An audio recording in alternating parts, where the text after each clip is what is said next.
आज जो प्रदेश के अंदर चिकित्सा की जो अव्यवस्था है,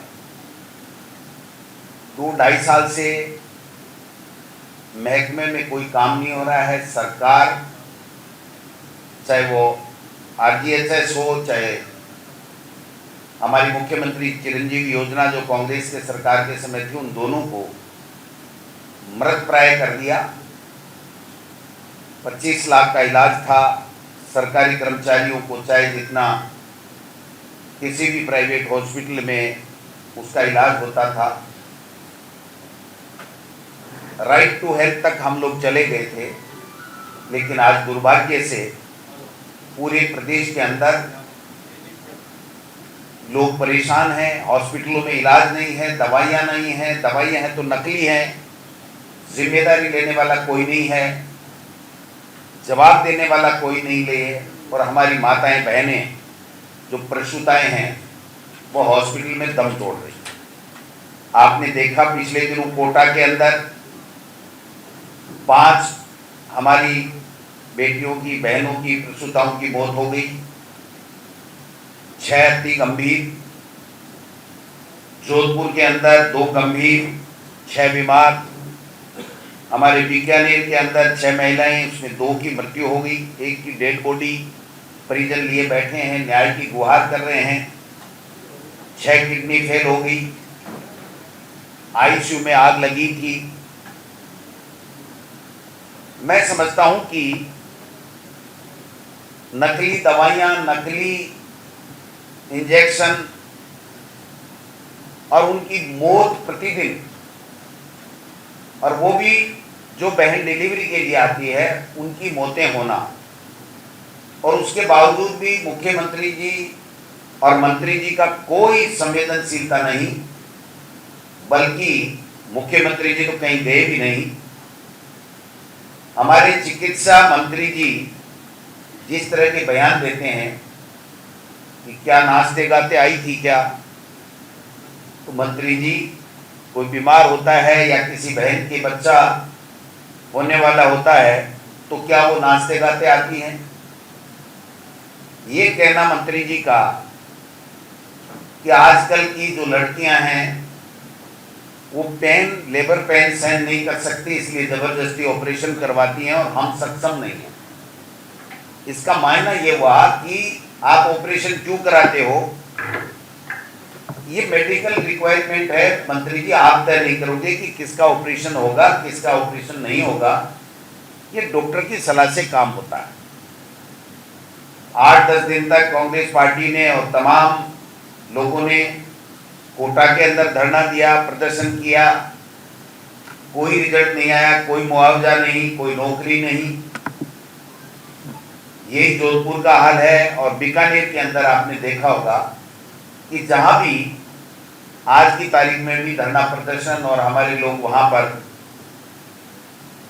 जो मृतक है उसके शव को लेकर के लोग बैठे हैं, उसके बावजूद भी सरकार के कान में जू भी नहीं रहती। ये बहुत ही गंभीर बात है। मैं समझता हूं कि सरकारी संरक्षण में भ्रष्टाचार और C-सेक्शन सर्जरी के बाद में मौतें, ये बहुत ही शर्मनाक बात है। कब सिर्फ की दवाई से मौत, कोई फर्क नहीं पड़ता इस सरकार के। डिलीवरी के समय सिजेरियन हो रहा है, मौतें हो रही हैं, कोई फर्क नहीं पड़ता इस सरकार के। आज तक जांच रिपोर्ट नहीं आई।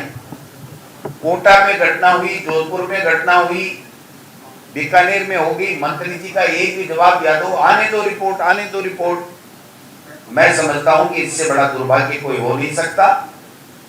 कांग्रेस पार्टी इस अति संवेदनशील मुद्दे पर जनता के साथ में खड़ी है, और मैं और टीकाराम जूली जी शीघ्र बीकानेर जाकर के इस सरकार को चेताने का काम करेंगे। PBM हॉस्पिटल की अव्यवस्थाएं तो बरसों से आपने देखा होगा, 2-2.5 साल से ये बातें आ रही हैं।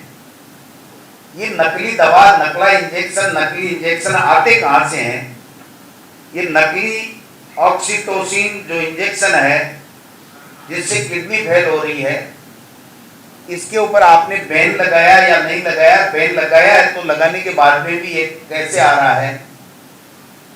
दवाइयां, नकली दवाइयां कैसे मरीजों को दी जा रही हैं? जो हमारे समय में फ्री दवाई थी वो तो बंद सी हो गई। आरजीएचएस में कोई जो है वो इलाज प्राइवेट हॉस्पिटल नहीं कर रहा है, और वो इसलिए नहीं कर रहा है कि उसको पैसे नहीं मिल रहे हैं, उसके ऊपर सवाल उठाए जा रहे हैं। ये हमने पहले भी कहा था कि अगर कहीं कोई गड़बड़ी है तो उसको पकड़ो, लेकिन इसका मायना ये नहीं हुआ कि आप मरने के लिए छोड़ दो, जिम्मेदारी भी नहीं लो, जवाब भी नहीं दो, उनका उपवास और मरीजों का और मृतकों का उपवास उनका उड़ाओ। ये तो कभी स्वीकार नहीं होगा। इसलिए राजस्थान की जनता इस मुद्दे के ऊपर बहुत उग्र है, परेशान है, उनके अंदर बहुत बड़ा आक्रोश है, और मैं समझता हूं कि हमारा धर्म बनता है कि हम लोग जल्दी इस मुद्दे के ऊपर एक बड़ा आंदोलन कांग्रेस पार्टी के कार्यकर्ता जनता के साथ मिलकर के करें। दूसरा एक मुद्दा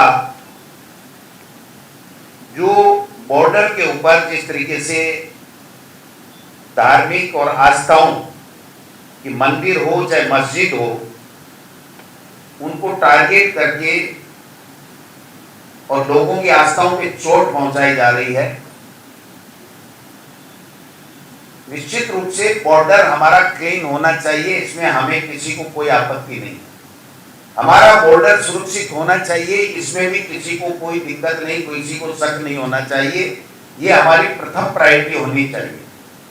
लेकिन इसकी आड़ में अगर ये सरकार वहां पर टारगेट करके और मंदिर और मस्जिदों को अगर वहां से 1 घंटे का अल्टीमेटम देकर के 2 घंटे का अल्टीमेटम देकर के बिना उनका कोई टाइटल चेक किए अगर वो लोग बात हटा रहे हैं, वहां की पब्लिक में चाहे वो हिंदू हो मुस्लिम हो, उसमें इस बात का आक्रोश है। जनता इतनी आक्रोशित है कि शायद आज भी 10-15 हजार लोग वहां पर इकट्ठे हो रहे हैं। मैं समझता हूं कि आपको, सरकार को, मोदी जी को, अमित शाह जी को, राजनाथ सिंह जी को ये बात बतानी चाहिए और देश के मीडिया के माध्यम से देश के सामने क्लियर करनी चाहिए कि आपका एम क्या है, आप किस कानून के तहत क्या चीज करने जा रहे हो। अगर बॉर्डर क्लीन और आतंकवादी नहीं आए, इसके लिए अगर कोई कार्य योजना भारत सरकार की है तो हम सब साथ मिलकर के साथ देंगे। आप पूरी जनता को सारी चीज पहले क्लियर करो और उसके बाद में आप लोग जो कर रहे हो उसमें हम सहयोग करेंगे, उसमें कोई दिक्कत नहीं।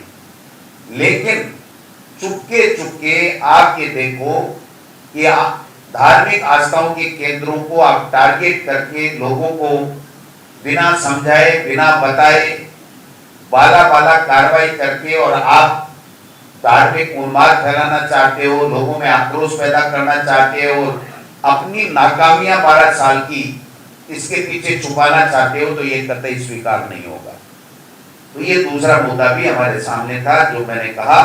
इसके ऊपर कांग्रेस पार्टी का बहुत क्लियर स्टैंड है कि राष्ट्रीय सुरक्षा के लिए, बॉर्डर सुरक्षा के लिए अगर केंद्र सरकार कोई भी कार्य योजना लेकर के आई है तो सर्वदलीय बैठक में उस बात को पूरे सभी दलों के साथ साझा करना चाहिए और ऑफिशियली ऑर्डर जो भी उन्होंने दिया है वो हमारे सबके मीडिया के और पब्लिक के सामने रख करके उसके बाद में पारदर्शिता पूर्वक कार्रवाई करेंगे तो हम उसका स्वागत करेंगे।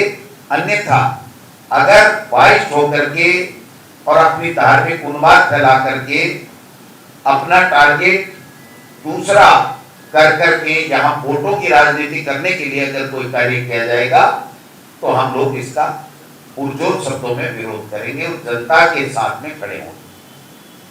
ये 2 चीज अति महत्वपूर्ण थी जो मैंने आपसे साझा करने के लिए आप सब लोगों को तक रख दी।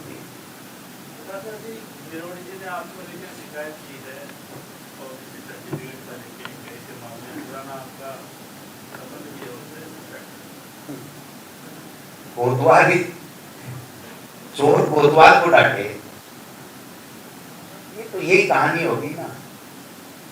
चोर कोतवाल को चोर बताने लग जाए और अपनी चोरी छुपाने लगे तो ये बात स्वीकार नहीं हो सकती।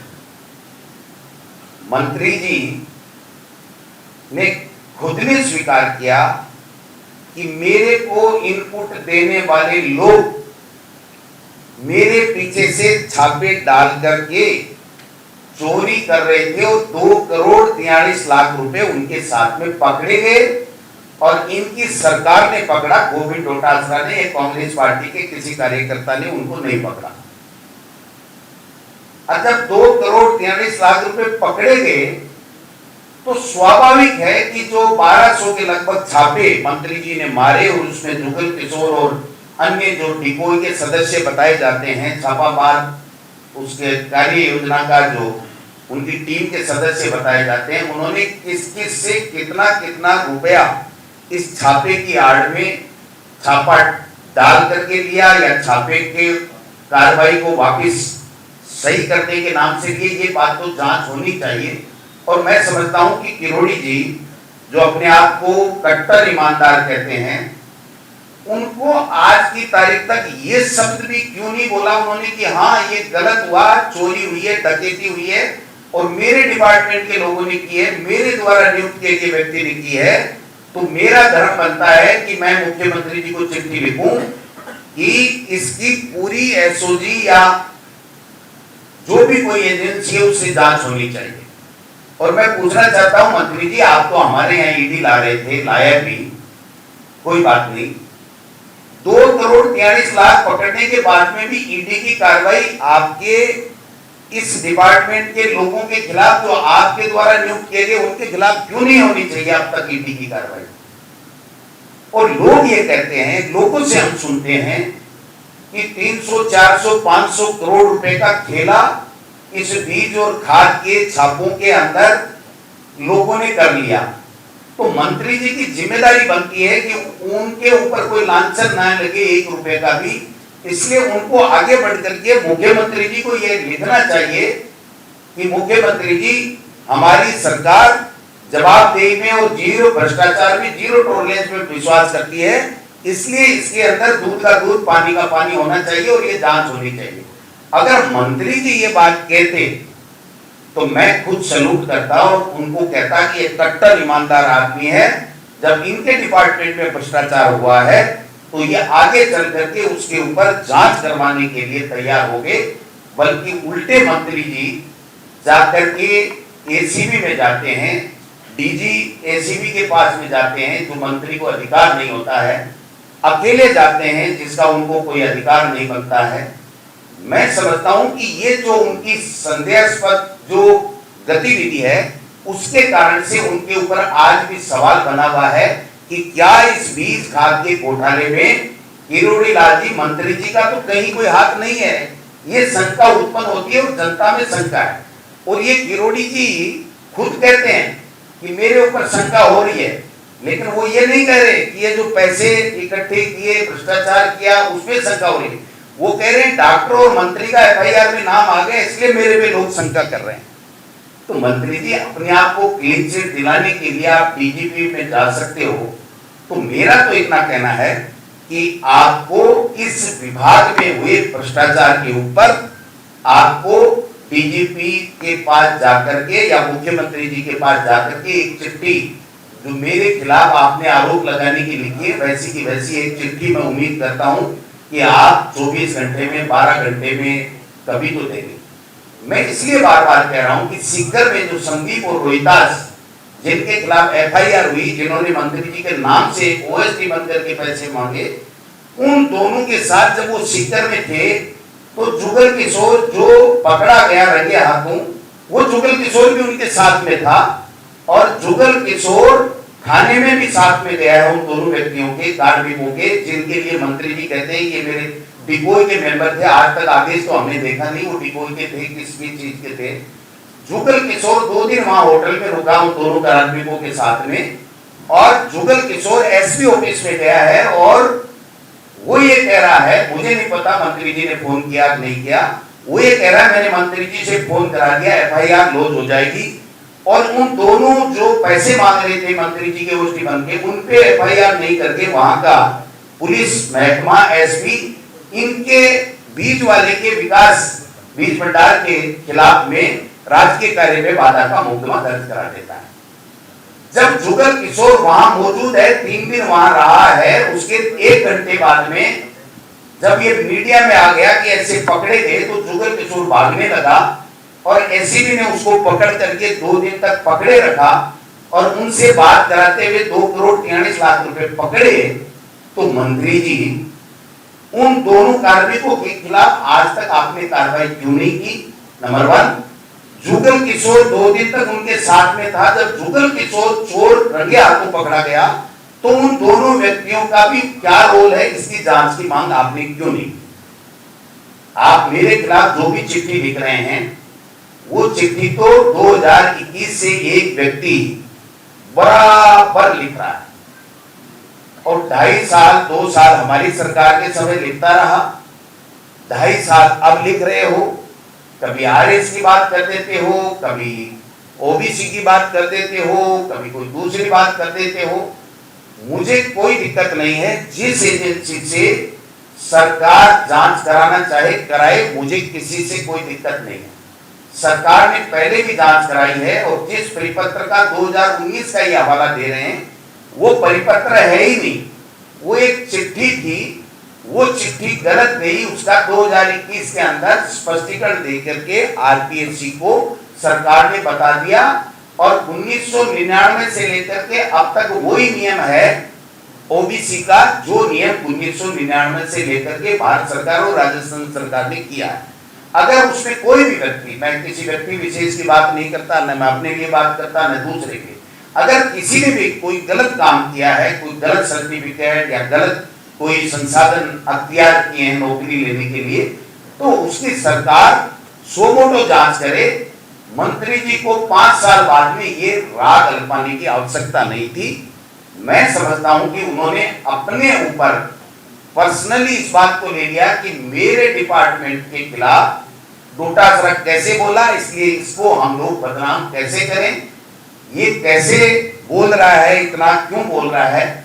मैं समझता हूं कि मंत्री जी, अगर आप जैसा कह रहे हो कि मैं भ्रष्टाचार के खिलाफ हूं, तो ये लड़ाई हमको दोनों को मिलकर के साथ लड़नी चाहिए। आप भी भ्रष्टाचार मिटाना चाहते हैं, मैं भी भ्रष्टाचार मिटाना चाहता हूं।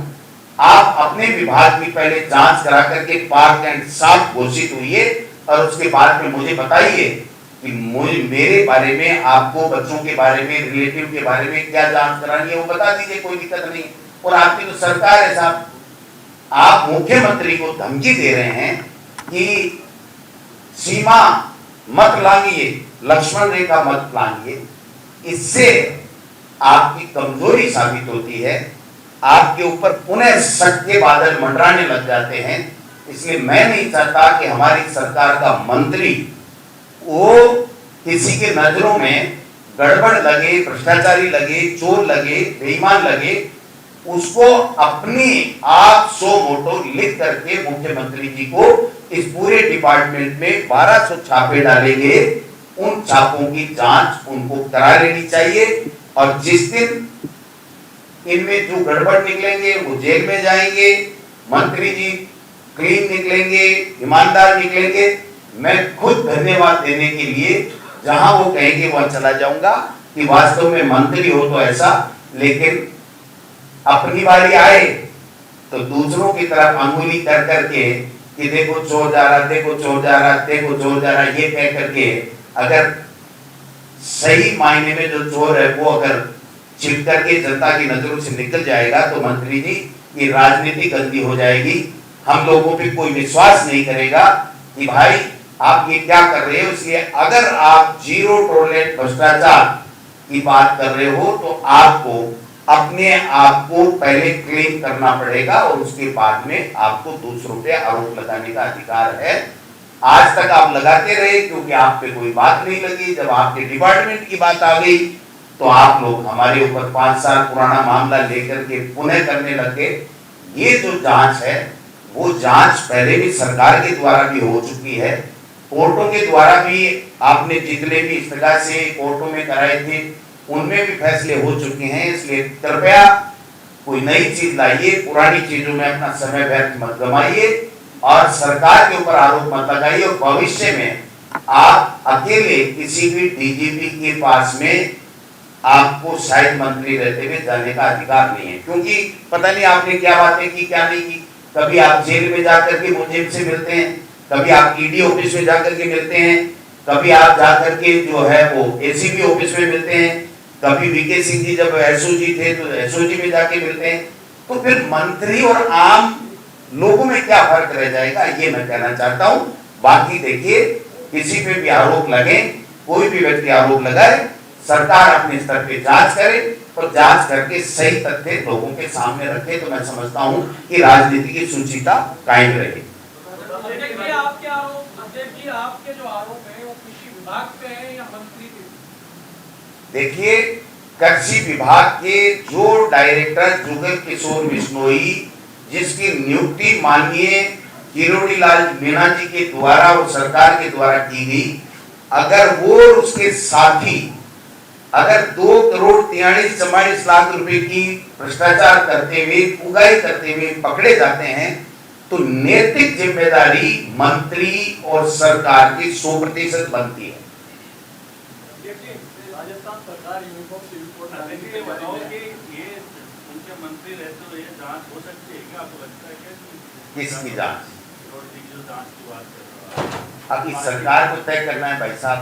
इनके तो राजनाथ सिंह जी ने कहा है ना कि केंद्र हो चाहे राज्य हो, ये यूपीए गवर्नमेंट नहीं है जो जिम्मेदारी और जवाबदारी तय करके इस्तीफे ले लिए जाते हैं नैतिकता के आधार पर। हमारे यहाँ नैतिकता का कोई पैमाना नहीं है।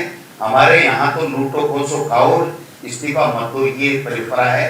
ये राजनाथ सिंह जी ने कहा था। तो आप बताइए कि आज तक मंत्री अगर एक शब्द नहीं बोले, 2,43 लाख कहां से आए, कैसे आए, डिपार्टमेंट की जांच तक नहीं बैठाए और उन 2 कार्मिकों को जो सीकर में पकड़े गए उनके खिलाफ शोकॉज नोटिस भी नहीं दे, तो निश्चित रूप से जनता का शक होना, हमारा उनके ऊपर शक होना स्वाभाविक है।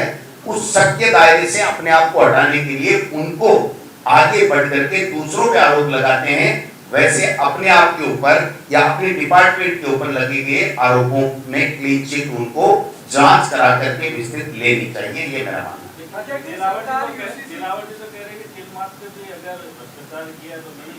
नहीं, ये नहीं बोला उन्होंने कहा किरोड़ी है जैसा ही मैं हूं, तो इसमें किसी को कोई ज्यादा शक नहीं।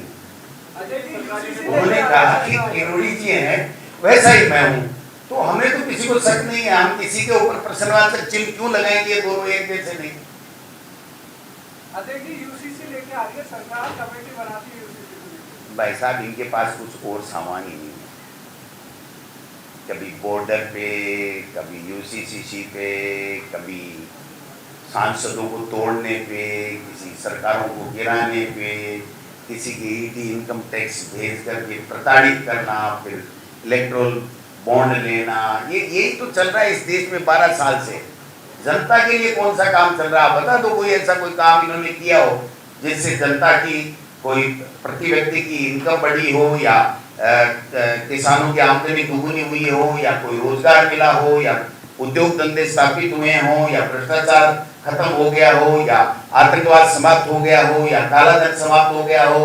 ऐसी कोई बात बताई तब तो समझ में आती है, वरना तो वही है कि हमें तो हमारा वोटों से मतलब है, देश से हमारा कोई सरोकार नहीं है। यही पैटर्न पे ये बीजेपी और चल रही है। लखनऊ कोचिंग अग्निकांड के बाद 15 से ज्यादा कोचिंगें जयपुर में सीज कर दी गई और आज भी जोधपुर में कार्रवाई जारी है।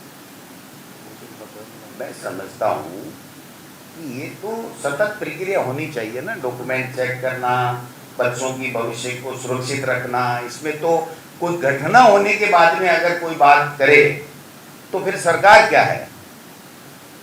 घटना पे एक्शन होना अलग बात है, लेकिन ये घटना ही ना घटित हो, इस तरह की व्यवस्था किसी भी सरकार को करनी चाहिए और उस दिशा में कोई भी कदम उठाते हैं तो स्वागत है। आपने कहे थे कि कांग्रेस घर को मजबूत करने के लिए हमने जिला अध्यक्ष मजबूत बनाया। तो आज मुद्दे और पर जो अध्यक्ष बनाए मुद्दे पर अपनी मीटिंग भी यहाँ कर रहे हैं प्रदेश कार्यालय में। कहीं भी करने क्या दिक्कत है? प्रदेश कार्यालय में स्थान है तो दे दो, विवाह स्थल में क्यों करें? और मैंने तो कह दिया भाई भवन अपना बनाओ। अगर मेरा भवन यहाँ कांग्रेस का है, कांग्रेस के कार्यकर्ता बैठ कर के चर्चा कर रहे हैं, अपनी बात कर रहे हैं, तो इसमें कोई बुरा नहीं है। सवाल ये है कि हमारा उद्देश्य, हमारा ध्येय ये होना चाहिए, हमारा प्रयास ये होना चाहिए कि हम आने वाले दिनों में सभी जिला कांग्रेस कमेटियों का अपना अलग भवन बनाएं। मैं समझता हूँ उस दिशा में हम लोग काफी जगह काम कर रहे हैं। किरोड़ी जी ने जो चिट्ठी भेजी है मुख्यमंत्री को, उसके अंदर बाबूलाल कटारा का उन्होंने बाबूलाल कटारा के एक बयान को उसके अंदर कोट किया है कि बाबूलाल कटारा ने कहा कि आप कोई मतलब की बात नहीं है। वो कृषि के ऊपर जो घोटाला हुआ, 2,43,00,000 पकड़े गए, उनमें कौन कौन शामिल है, ये पैसा कहाँ तक जा रहा था, कितना गया और कितना बीच में रुक गया, 60 लाख कहाँ गए हुए, सवाल ये है। इसके ऊपर चर्चा करो मंत्री जी। दूसरी बातों में क्या रखा है? ये इधर उधर की बात करके अगर चोर पतली गली से निकलना चाहे तो आपको हम निकलने नहीं देंगे भैया।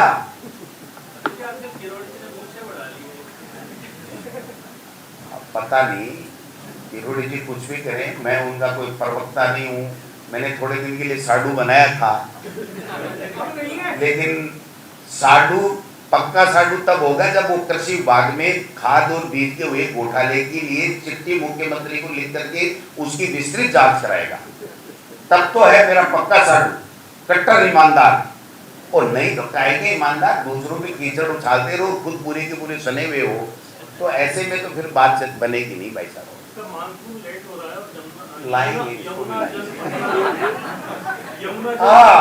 ये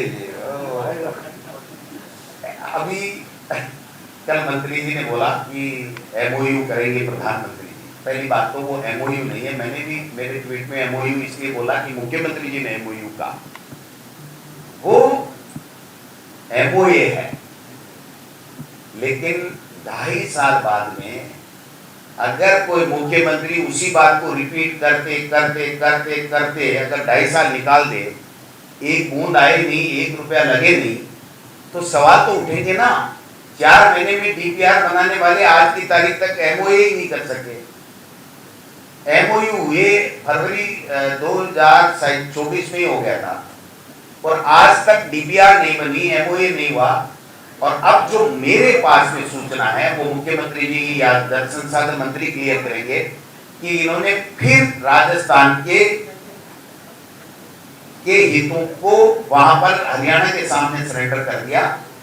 पहले ये था कि जो पाइपलाइन राजस्थान के लिए आएगी वो केवल राजस्थान के लिए आएगी, लेकिन मेरे पास, हो सकता है वो गलत है या सही है, मैं आज इसमें ज्यादा नहीं कह सकता, लेकिन मेरे पास जो इंफॉर्मेशन है वो ये है कि हरियाणा ने फिर राजस्थान को मजबूर कर दिया कि जो पाइपलाइन राजस्थान के लिए आएगी उसमें से भी 3-4 जगह हरियाणा फिर पानी लेगा। पहले अपना 2400 का वो स्टोरेज भरेगा, फिर 4 महीने या 5 महीने और फ्लड जब होगा तब पानी देगा, और वो पाइपलाइन से देगा। तो पहले पाइपलाइन सीधी आ रही थी, अब उस पाइपलाइन को भी बीच में पंचर करने की सहमति शायद मुख्यमंत्री जी ने दे दी है। अगर दे दी तो राजस्थान के हितों के साथ में कुठाराघात किया है, नहीं दी तो कब चालू करेंगे मुख्यमंत्री जी और कितना पैसा राजस्थान सरकार, भारत सरकार लगा करके कब तक पानी आ जाएगा, ये जनता को बताएं कृपया। रोजाना छोटे भाषण देने से पानी नहीं मिलेगा। आपने चिकित्सा के मामलों को लेकर के आंदोलन की बात की, क्या रूपरेखा रहेगी, क्या तैयारी रहेगी, वो बता देंगे आपको। पूरा राजस्थान त्राहिमाम कर रहा है, किसी का इलाज नहीं हो रहा है, कर्मचारियों के पैसे काटे जा रहे हैं और वो उनको भुगतान नहीं हो रहा। प्राइवेट हॉस्पिटल, एग्जैक्ट तो नहीं हूँ, लेकिन करोड़ों रुपए प्राइवेट स्कूलों के, प्राइवेट हॉस्पिटलों के 2-2 साल से बकाया पड़े, और आप उनसे उम्मीद करो कि वो इलाज कर देंगे, जब उनका पैसा ही 2-2-2.5 साल से नहीं दे रहे हो, तो फिर आप वो इलाज कैसे करेंगे? तो भगवान भरोसे अगर लोगों को, कर्मचारियों को, जनता को छोड़ दिया, तो इससे बड़ी विडंबना कोई हो नहीं सकती। इसके लिए पूरे राजस्थान में हम लोग इस बात के लिए विरोध प्रदर्शन भी करेंगे और सरकार को मजबूर करेंगे कि लोगों के लिए शिक्षा, चिकित्सा, पानी, बिजली ये तो कम से कम ढंग से दे दो। बाकी 2047 तो जब आएगा तब पता नहीं कौन यहाँ रहेगा, कौन कहाँ रहेगा। इस 2047 के जुमले से आप हमको परेशान नहीं कर सकते, ये कहना है। Thank you. रिफाइनरी का एक बार फिर नमस्कार, देख लेंगे। अभी आज नहीं क्या, मैं कहीं नहीं जा रहा हूँ अभी, चिंता ही मत करो, यहीं बैठा मिलूंगा, यही बात करते मिलूंगा, आप मेरे पे पूरा विश्वास कर सकते हैं। थैंक यू, नमस्कार। ये खबर लंबी है। वो भाई आज ही पूछ रहा था, कल का ही इसको भरोसा नहीं है तो कहना पड़ेगा ना। बाकी तो पार्टी हाईकमान करता है जिम्मेदारी का फैसला, तो लेकिन मैं यहाँ बैठा हूँ तो इनको जब तक बैठा हूँ जवाब तो दूंगा ही ना। ये आज की बड़ी खबर है। नहीं, ऐसा कोई खबर नहीं है। भाई ने पूछा तो प्रेम है तो मैंने बता दिया कि भाई आप मेरे से पूछते रहना, आज ही 10 बातों में कैसे जवाब दे रहे हो, कल परसों पढ़ रहे हो, मिलते रहेंगे, बात करते रहेंगे। धन्यवाद, नमस्कार, थैंक यू।